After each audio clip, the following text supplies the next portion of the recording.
एक पुराने शहर में जहां ऊंचे ऊंचे मीनार और अज़न की गूंज थी, वहां शेख अहमद नाम के एक बुजुर्ग रहते थे। उनका दिल कुरान पाक से मोहब्बत से भरा हुआ था। दूर दूर से लोग उनके पास कुरान पाक की तिलावत सीखने आते थे। वो चाहते थे कि अल्लाह के अल्फाज उनके अंदर उतर जाएं, जैसे शेख अहमद की आवाज में इलाही पैगाम होता था। शेख अहमद खुले दिल और मुस्कुराते हुए सबका इस्तकबाल करते थे।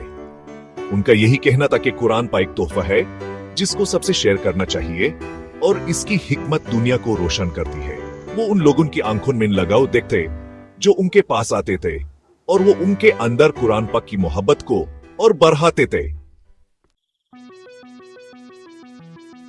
शेख अहमद के तालिबे इल्म में अली नाम का एक होशियार लड़का भी था। उसकी आंखें जिज्ञासा और इल्म की प्यास से भरी हुई शेख के हर अमल को गौर से देखती थी। अली की आवाज सुबह की अजान जितनी पाक थी और उसका दिल कुरान पाक की तिलावत में महारत हासिल करना चाहता था। अली घंटों प्रैक्टिस करता था। उसकी आवाज उस छोटे से कमरे में गूंजती थी जहां शेख अहमद पढ़ाते थे। वो शेख की रहनुमाई को गौर से सुनता था, हर लफ्ज को ऐसे जज्ब करता था जैसे कोई प्यासा पौधा बारिश को सोखता है। वो समझता था कि कुरान पाक सीखना सिर्फ अल्फाज याद करना नहीं है, बल्कि जिंदगी गुजरने का तरीका सीखना है। शेख अहमद और अली का रिश्ता हर गुजरे दिन के साथ मजबूत होता गया। शेख अहमद ने अली में कुरान पाक के लिए अपने जवानी के जज्बे की झलक देखी। उन्होंने अली की सलाहियत को निखारा, सब्र के साथ उसके तलफ्फुज़ को दुरुस्त किया और उस कुरान पाक की गहरी समझ की तरफ रहनुमाई की।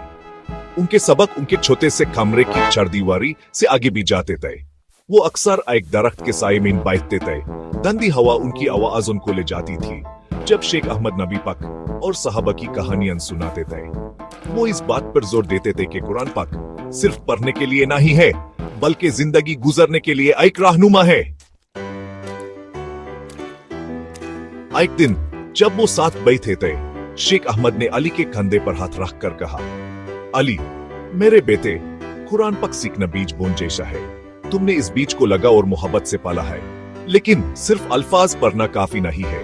तुम्हें उनके मतलब को समझने की कोशिश करनी चाहिए, उन्हें अपने दिल में जगह देने की और उन्हें अमलों में बदलने की। अली पूरी तवज्जो से सुनता रहा। उसका जवान दिमाग उसके उस्ताद के अल्फाज में छुपी हिकमत को जज्ब कर रहा था।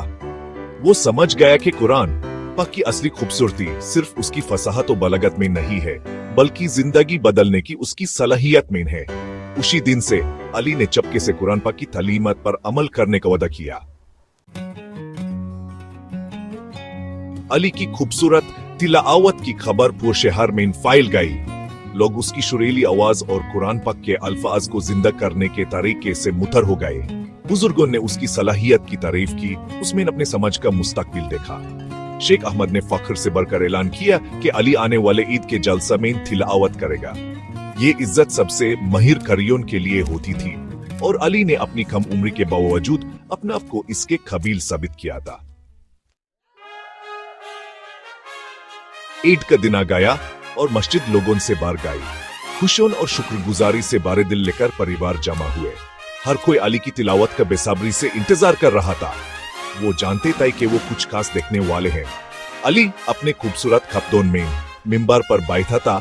उसका दिल घबराहट और जोश के मिलाप से धड़क रहा था। वो उम्मीदों का बोझ महसूस कर सकता था, लेकिन उसने अपने उस्ताद की पूरी हमायत भी महसूस की। जैसे ही अली ने तिलावत शुरू की, मस्जिद में सन्नाटा छा गया। उसकी आवाज साफ और सुरीली मस्जिद में गूंजती रही। कुरान पाक के अल्फाज को हर कोने तक पहुंचती रही। लोग पूरी तवज्जो से सुनते रहे। उनके दिल उसकी तिलावत की खूबसूरती और उसके गहरे पैगाम से मुतासिर हो गए। कईयों की आंखों में आंसू आ गए जब उन्होंने अल्लाह के अल्फाज की ताकत अपने अंदर महसूस की। वक्त जैसे रुक गया जब अली की आवाज ईमान, उम्मीद और रब करीम की बेपनाह रहमत की तस्वीरें बनाती रही।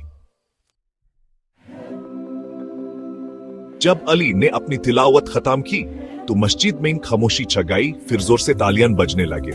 शेख अहमद, जिनकी आंखें फख्र और प्यार से भरी हुई थी, ने अली को गाले लगा लिया। वो जानते थे कि अली ने न सिर्फ तिलावत में महारत हासिल की है, बल्कि सभी हाजिरीन के दिलों को भी छू लिया है। शेख अहमद ने लोगों से मुखातिब होते हुए जज्बाती आवाज में कहा, आज हमने कुरान पाक की ताकत देखी है। अली की तिलावत ने हमारे दिलों को रोशन किया है और हमें इसकी तलीमत पर अमल करने की अहमियत याद दिलाई है। आओ हम सब इल्म हासिल करने की कोशिश करें, क्योंकि यही वो रोशनी है जो हमें नेक रास्ते की तरफ ले जाती है। उस दिन से अली की जिंदगी कुरान पाक के लिए वक्फ हो गई। वो दूर दूर तक सफर करता रहा, हर किस्म के लोगों के साथ इस पाक किताब की खूबसूरती शेयर करता रहा। वो इल्म का एक मीनार बन गया, बेशुमार लोगों को इस्लाम की तालीमत अपनाने की तरगीब देता रहा, और इस तरह शेख अहमद की विरसा उनके शागिर्द अली के जरिए जिंदा रही, ये साबित करते हुए कि कुरान पाक की मोहब्बत एक अनमोल खजाना है जो नस्लों से आगे बढ़ता है। उन सब के लिए रोशनी और हिदायत लाता है जो इसकी तलाश करते हैं।